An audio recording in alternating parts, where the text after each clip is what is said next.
കുക്കറൊക്കെ നമുക്ക് ഇനി വിറകടുപ്പിൽ വെക്കാട്ട. കരി പിടിക്കാതെ തന്നെ ഇതുപോലെ അടിയിൽ പഴയ ദോശക്കല്ലോ ചപ്പാത്തി കല്ലോ എന്തെങ്കിലും ഉണ്ടെന്നുണ്ടെങ്കിൽ അത് വെച്ചിട്ട് അതിന് മുകളിൽ കുക്കർ വെക്കുകയാണെന്നുണ്ടെങ്കിൽ കരി പിടിക്കില്ല. അപ്പോൾ എല്ലാവരും ഒന്ന് ട്രൈ ചെയ്ത് നോക്കാം. നമ്മുടെ വീഡിയോസ് ആദ്യമായിട്ട് കാണുന്നവരാണെന്നുണ്ടെങ്കിൽ ചാനലൊന്ന് സബ്സ്ക്രൈബ് ചെയ്ത് സപ്പോർട്ട് ചെയ്യണേ. ഇന്നൊരു സൺഡേ ആണ് കേട്ടോ. ഉച്ചയ്ക്ക് മുട്ടപ്പുളിയാണ് കേട്ടോ വെക്കുന്നത്. ഞങ്ങളുടെ നാട്ടിൽ മുട്ടപ്പുളി എന്നാണ് കേട്ടോ പറയുക.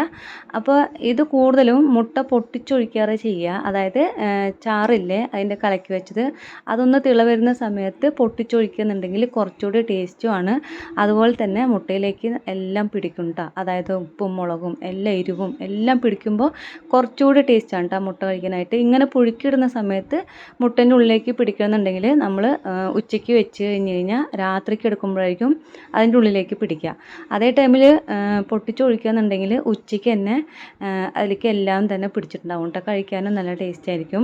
പക്ഷെ ഞാൻ എപ്പോഴും പൊട്ടിച്ചൊഴിക്കുന്ന സമയത്ത് അടിപ്പിടിക്കുക കേട്ടോ. അതിൻ്റെ വെള്ള ഭാഗമൊക്കെ അടിപ്പിടിക്കുക.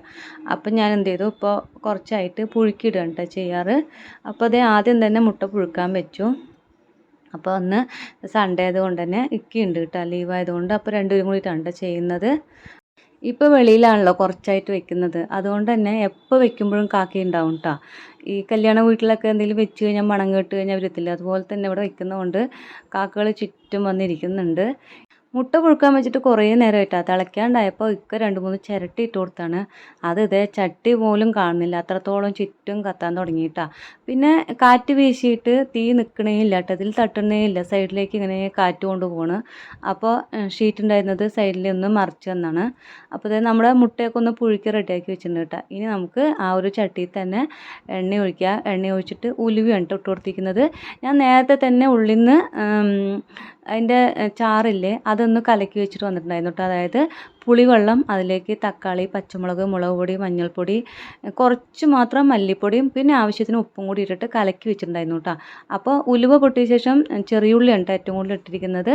അതായത് കലക്കിയതിലും ഇട്ടിട്ടുണ്ട്, വഴറ്റാനും ഇട്ടിട്ടുണ്ടായിരുന്നു. അതൊന്ന് ചെറിയ ഉള്ളി ഒന്ന് വാടി വരുന്ന സമയത്ത് ആ കലക്കി വെച്ചതും കൂടി ഒഴിച്ചു കൊടുത്തു കഴിഞ്ഞാൽ അതൊന്ന് ഇനി വേകാൻ വേണ്ടി വെക്കാം. ഈ ടൈമിൽ ഞാൻ മുട്ടയൊക്കെ ഒന്ന് തൊണ്ട് കളഞ്ഞിട്ട് വരയിട്ട് കൊടുക്കണം കേട്ടോ. നമ്മൾ മീനിനൊക്കെ വരയിട്ട് കൊടുക്കില്ലേ, അതുപോലെ വരയിട്ട് കൊടുക്കുമ്പോൾ അത് ഉള്ളു മറ്റേത് 2 പീസായിട്ട് മുറിച്ച് കഴിഞ്ഞ് കഴിഞ്ഞാൽ കുറച്ച് നേരം കഴിയുമ്പോഴേക്കും അത് തിളവന്ന് അതിൻ്റെ ഉള്ളിൽ ആ മഞ്ഞ കരിവൊക്കെ വിട്ട് വരും.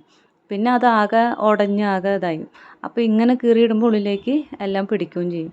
പിന്നെ മുട്ട കൂടി ഇട്ട് കൊടുത്ത് കഴിഞ്ഞിട്ട് അടച്ച് വെച്ചിട്ടുണ്ട്. ഇനി മുട്ടയിലേക്കും കൂടി കുറച്ച് അതിൻ്റെ എരിവും പുളിയൊക്കെ ഒന്ന് പിടിക്കാനായിട്ടാണ്. അതൊന്ന് തിള വന്നതും തേങ്ങ കൂടി അരച്ചൊഴിച്ചു. ഇനി നമ്മുടെ കറി ഇവിടെ റെഡി ആയിട്ടുണ്ട് കേട്ടോ. അപ്പോൾ ഇത്രയേ ഉള്ളൂ കേട്ടോ, വേഗം കറി വയ്ക്കാൻ പറ്റും മുട്ടപ്പുളി ആകുമ്പോൾ. അത് കഴിഞ്ഞിട്ട് പയറുപ്പേരി വെക്കണം കേട്ടോ. കടുവും കറിവേപ്പിലയും ചെറിയുള്ളി നിറയെ ഇട്ട് അതും പൊട്ടി വന്ന് വാടി വരുന്ന സമയത്ത് അതിലേക്ക് നമ്മുടെ പയർ ചേർത്ത് കൊടുക്കുകയാണ്. മുളക് പൊടി മഞ്ഞൾപ്പൊടിയൊക്കെ ഇട്ടിട്ട് ഉപ്പും ഇട്ടിട്ട് പയർ ഇതുപോലെ വെള്ളം ഒഴിക്കാതെ വെച്ച് കൊടുക്കുന്നുണ്ടെങ്കിൽ നല്ല ടേസ്റ്റാണ് കേട്ടോ. അങ്ങനെ നമ്മുടെ കറിയും ഉപ്പേരിയൊക്കെ ഇവിടെ റെഡി ആയിട്ടുണ്ട് കേട്ടോ.